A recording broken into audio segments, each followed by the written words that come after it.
Subject कह लीजिए, ठीक है? आपका इस दिन इसका एग्ज़ाम है और इस एग्ज़ाम के लिए जो बोर्ड एग्ज़ाम होने वाला है 13 तारीख को, उसके लिए बहुत ज़्यादा इम्पोर्टेंट आपका ये पेपर हो जाता है। अगर आप इस पेपर का वीडियो जो भी हम बना रहे हैं पेपर्स की वीडियो, उनको देख कर के जाते हैं तो आपको बोर्ड एग्ज़ाम में बहुत मदद मिलेगी, ठीक है? तो जिन बच्चों को नहीं पता, ये प्रैक्टिस पेपर 4 बना रहा हूँ मैं, ठीक है? इससे पहले मैंने 3 वीडियोज़ आपका पेपर के ऊपर बना रखा है, तो जिन बच्चों ने नहीं देखा है, इस वीडियो को कंप्लीट देखिए, देन जाकर के इन वीडियोज़ को भी ज़रूर देखिएगा, इससे आपको बहुत ज़्यादा मदद मिलेगा आपका 13 मई का जो पेपर होने वाला है उसके अंदर, ठीक है? और वीडियो शुरू करने से पहले एक बात और बोलना चाहूँगा, वीडियो लाइक कर दीजिए आप, जितना ज़्यादा से ज़्यादा लाइक होगा हमारी वीडियोज़ पे, उतना हमारा मोटिवेशन बढ़ता है और वीडियोज़ बनाने के लिए। तो चलिए वीडियो को शुरू करता हूँ। तो यहाँ पे देख सकते हैं इंग्लिश स्कोर है हमारा, ठीक है? 40 नंबर का आपका ये पेपर आएगा और टाइम जो अलाउ किया जाएगा आपका 2 घंटे का किया जाएगा पेपर को करने के लिए। बोर्ड का जो पेपर आएगा आपका, कुछ इसी तरह से आएगा, आप यहाँ पर देख सकते हैं। इस तरह से सीरीज़ लिखी हुई होगी, ठीक है? सेट लिखा हुआ होगा और यहाँ कोड लिखा हुआ होगा, ठीक है? नीचे अगर चले तो यहाँ पर रोल नंबर के लिए आपको सेक्शन दिया हुआ होगा। कुछ बातें और लिखी हुई होंगी, आप यहाँ पर देख ही सकते हैं। जैसे कि ये जो पेज है इसमें 12 ये पेपर के अंदर आपको 12 प्रिंटेड पेजेस देखने को मिलेंगे।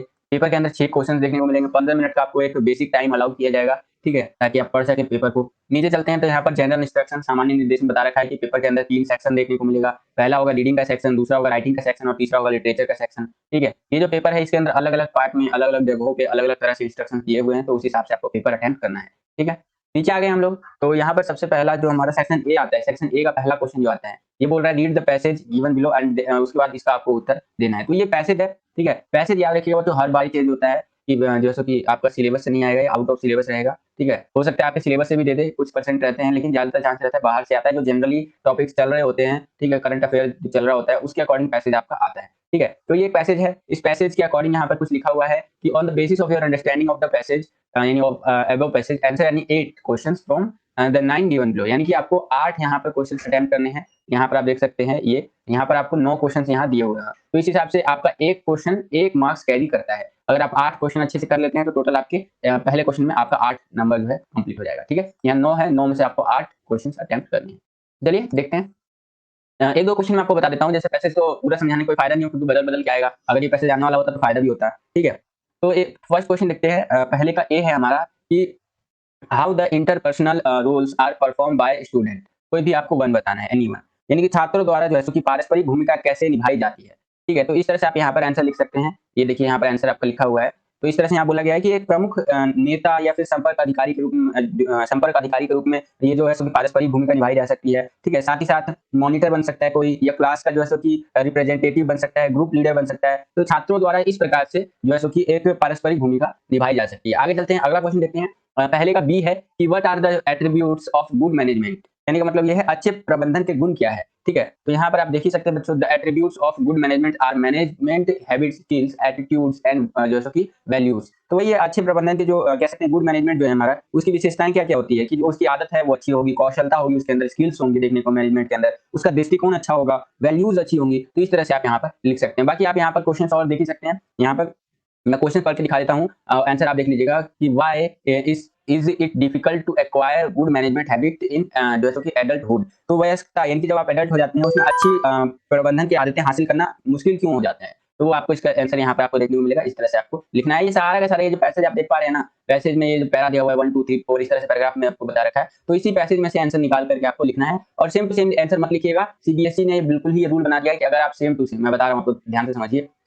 सीबीएसई की तरफ से गाइडलाइंस आई हुई हैं कि अगर आप पैसेज में से सेम टू सेम लाइनें लिख देंगे तो आपको एक भी नंबर नहीं मिलेगा, पूरा कट्टा हो जाएगा, ध्यान रखिएगा, ठीक है? तो आपको सेम टू सेम लाइनें वो बचपन वाली आदत छोड़ देनी है और करना क्या है कि कुछ जो मिलता-जुलता लग रहा है, मान लीजिए ये क्वेश्चन है सपोज दैट, ठीक है? तो इसे मिलता-जुलता मान लीजिए आपको क्या लग रहा है, मान लीजिए 7th लाइन में जाते हैं, एग्जांपल के लिए बता रहा हूँ जस्ट कि जैसे यहाँ से लेके मुझे लगता है कि ये यहाँ तक हैबिट्स तक जो है क्या है, इसका आंसर हो सकता है। तो मैं डिक्टो नहीं लिखूंगा, आगे पीछे करके लिख सकता हूँ। ये कुछ शब्द आगे या कुछ शब्द पीछे कर दिए, कुछ इसमें थोड़ा बहुत ऐड कर सकता हूँ अपनी तरफ से, अगर कुछ जोड़ना आता हो मुझे तो, ठीक है? नहीं तो आगे पीछे तो हर कोई कर ही सकता है। तो ज्यादातर बच्चे जिनको इंग्लिश कमजोर है वो आगे पीछे करके भी लिख सकते हैं, ठीक है?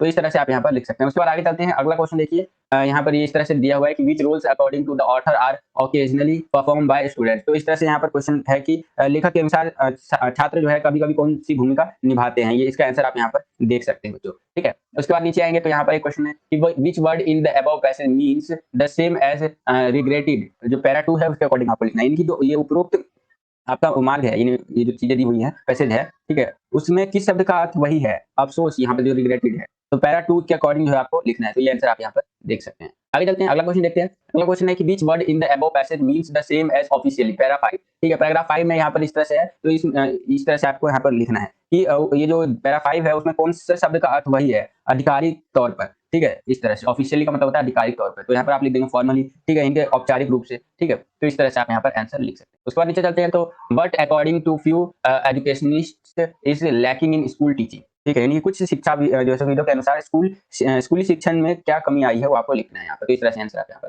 देख सकते हैं। आगे चलते हैं, तो अगला है विच word in para 7 is opposite in meaning of जैसे कि कॉन्सेंट्रेट। ठीक है, कॉन्क्रीट जी, तो इस तरह से आप लिख सकते हैं यहाँ पर।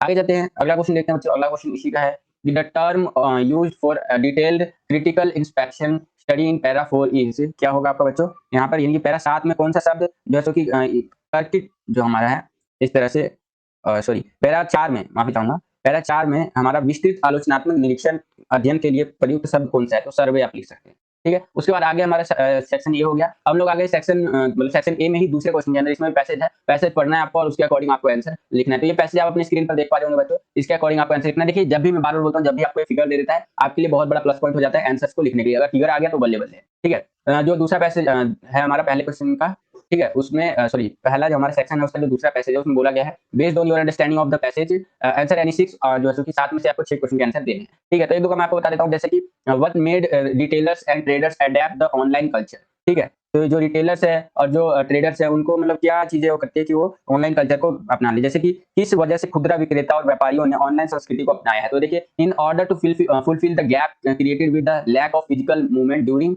द पैंडेमिक, यानी कि महामारी के दौरान शारीरिक गतिविधि आपको पता फिजिकली जाना आना कम हो गया था, तो इस कमी के कारण जो पैदा हुआ एक अंतर था ना, गैप था, तो उसको पूरा करना चाहिए। ठीक है, उसके बाद आगे चलते हैं। अगला क्वेश्चन आप इस तरह से देख सकते हैं कि what does the researchers mean by changing in consumers habit. तो वही है कि उपभोक्ता आदतों में परिवर्तन से शोधकर्ता का क्या तात्पर्य है, तो changings in making purchase decision that has made digital shopping grow, यानी मतलब ये है कि खरीदारी के निर्णय लेने में बदलाव देखने को मिला है, जिससे कि जो डिजिटल शॉपिंग अमेजॉन फ्लिपकार्ट है इन सबकी शॉपिंग में बढ़ोतरी देखने को मिली है। ठीक है, तो इस तरह से आप आंसर यहाँ पर लिख सकते हैं। तो आई होप इतना समझ में आया होगा। उसके बाद आगे यहाँ पर आप क्वेश्चन आंसर भी देख ही सकते हैं, इस तरह से यहाँ पर है क्वेश्चन आंसर्स। मैं स्क्रॉल करता रहता हूँ, वीडियो को पॉज करके आप पढ़ना चाहें तो पढ़ भी सकते हैं। इसमें ज्यादा हम अगर पूरा डीप में समझेंगे तो कोई फायदा नहीं है हमारे पैसेज को बार बार समझने से। इससे क्या होगा कि पैसेज तो बदल करके ही आएगा, तो उसमें हम कुछ ज्यादा खास कर नहीं सकते। और ये वाला पैसेज मैंने आपको करवा भी रखा है पहले की वीडियो आप देखेंगे, पिछली दूसरी वाली वीडियो मैंने आपको करवाया था, जो पेपर 2 करवाया था उसके अंदर। उसके बाद आगे चलते हैं। देखिए, बदल के क्या आएगा आपका, बदल के सेक्शन बी में हर बार आता है। देखिए, सेक्शन बी का पहला क्वेश्चन, तीसरा question, right a formal invitation for the marriage function of your daughter. ठीक है, यानी कि यहाँ पर जो क्वेश्चन है ये पूछा है आपसे कि अपनी बेटी के विवाह समारोह के लिए आपको एक औपचारिक पत्र लिखना है। देखिए, फॉर्मल इनविटेशन आ सकता है, इनफॉर्मल इनविटेशन आ सकता है, रिप्लाई आ सकता है। ठीक है, इस तरह से चीजें आएंगी। तो यहाँ फॉर्मल इनविटेशन यानी कि आपकी बेटी जो है उसका विवाह है, शादी है।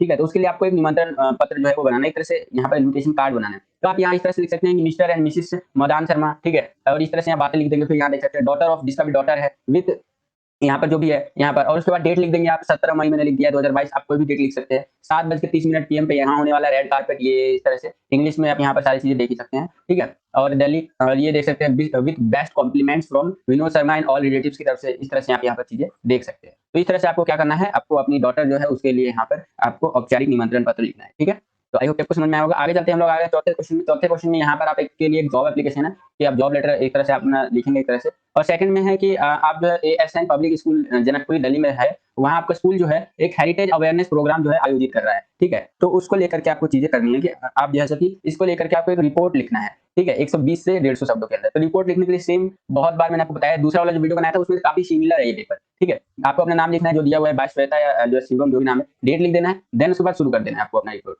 यहाँ पर आप देख सकते हैं इस तरह से आपको अपना रिपोर्ट शुरू कर देना है। ठीक है, इस तरह से आपको अपना रिपोर्ट शुरू कर देना है, 120 से 150 शब्दों में आपको लिखना है। उसके बाद आगे चलते हैं, तो हम लोग आ गए हैं बच्चों फाइनली हमारा जो एक इंपॉर्टेंट सेक्शन है उसके अंदर। वो इंपॉर्टेंट सेक्शन कौन सा है हमारा, वो वाला है बच्चों सेक्शन सी, लिटरेचर सेक्शन, जो कि 18 नंबर का आता है। ठीक है, तो इस तरह से काफी इंपॉर्टेंट हो जाता है बच्चों हमारा, क्योंकि 18 नंबर का आता है और बुक से आता है, इसलिए मैं आपको जो भी लिटरेचर सेक्शन में करवाऊंगा उनको ध्यान से समझिएगा, क्योंकि आपके लिए बहुत इंपॉर्टेंट है।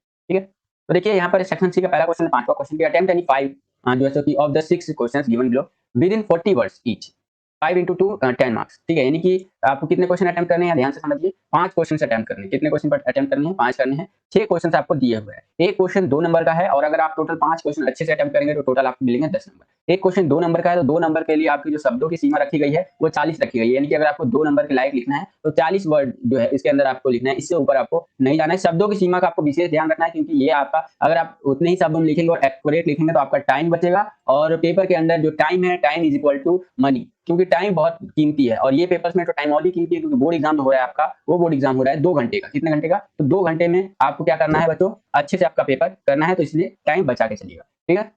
तो ये चीज है। तो देखिए 5वें का पहला क्वेश्चन क्या पूछ रहे हैं हमसे, यहाँ पर ध्यान से समझिए कि what is the message of the story, जो द रैट ट्रैप, यानी कि जो द रैट ट्रैप कहानी थी, वो चूहेदानी वाला जो कहानी आपने पढ़ा होगा, उसका संदेश क्या है, क्या मैसेज देना चाहता है वो कहानी। तो देखिए यहाँ पर आपको इंग्लिश में आंसर लिखा हुआ दिख जाएगा, आप देख सकते हैं कि Edla treat the peddlers as if he was a captain, the peddler got the power to clear himself, message love and kindness are powerful जो कि परफॉर्मर। ठीक है, तो यहाँ कहने का मतलब यह है कि जो एडला है उसने पैडलर के साथ ऐसा व्यवहार किया कि मानो एक कप्तान है, जैसे होता है ना शिप का कप्तान, तो उसी तरह से जो एडला नाम की लड़की थी उसने पैडलर के साथ ऐसा ट्रीट किया जैसे मानो वो क्या है, एक आपका कप्तान के रूप में उभर करके आ रहा है सामने। ठीक है, तो ये है दूसरी नंबर बात, ये हो गया पहला लाइन। दूसरी लाइन बोला गया है यहाँ पर, ध्यान से समझिए कि the peddler got the power to clear himself, यानी कि पैडलर को खुद को साफ करने की शक्ति मिली, यानी कि वो जो चीज उसके मन में थी वो बोलने की शक्ति मिली। देन थर्ड में देखिए क्या बोल रहा है कि message love and kindness are powerful performers, यानी कि संदेश जो है ना इस कहानी का वो प्रेम का है, दया का है, शक्तिशाली सुधार का है, कि कोई भी आदमी सुधर सकता है। तो इस तरह से ये मैंने सिर्फ हिंट के लिए बताया है, आपको बढ़ा करके 40 वर्ड्स में लिखना है, ध्यान रखिएगा।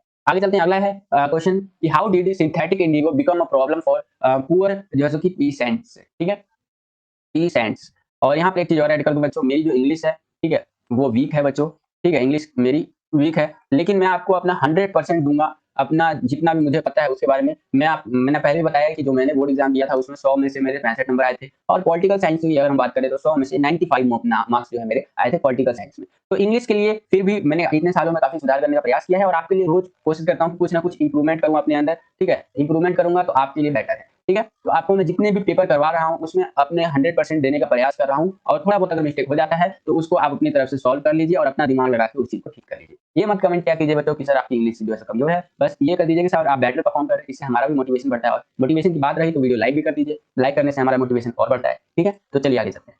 देखिए जो सिंथेटिक यहाँ बताया हुआ ना, how did synthetic Indigo become a problem for poor pheasant, यानी कि जो कृत्रिम नील था, ठीक है, जो कृत्रिम नील था वो गरीब किसानों के लिए कैसे एक समस्या बन गया। तो देखिए द पीसेंट्स यूज्ड टू पे इंडिगो एज अ रेंट, यहाँ पर जो पीसेंट्स है यानी कि जो किसान है वो इसको पे करते थे, इंडिगो को मतलब यूज करते थे पे करने के लिए, क्या, रेंट। इसको ब्रिटिश लैंडलॉर्ड्स को, यानी कि जो अंग्रेजों की जमीन थी उनकी जमीनों का जो रेंट जाता था, जो किराया जाता था, उसके लिए इंडिगो का इस्तेमाल किया जाता था। तो किसान ब्रिटिश जमींदारों को नील जो है वो लगान के रूप में भुगतान करते थे। ठीक है, synthetic Indigo was developed man wheel, ठीक है, यानी कि इस बीच सिंथेटिक इंडिगो जो है विकसित किया गया था इसी बीच में। और British landlords wants money as a compensation, pension. ठीक है, तो यानी कि ब्रिटिश जमींदार मुआवजे के रूप में पैसा चाहते थे। ठीक है, तो ये इस कारण से जो सिंथेटिक इंडिगो था ये प्रॉब्लम था जो गरीब किसान थे उनके लिए। उसके बाद आगे चलते हैं, अगला क्वेश्चन है कि why are aunt Jennifer tigers not afraid of man, यानी कि ऑन जेनिफर टाइगर जो है वो पुरुषों से क्यों नहीं डरती थी। ठीक है, तो इस तरह से आप लिख सकते हैं कि Gallant and fearless and prancing on the screen, यानी कि वीर और निडर थी वो, स्क्रीन पर नृत्य देखने को मिला, तो इस तरह से आंसर आप लिख सकते हैं।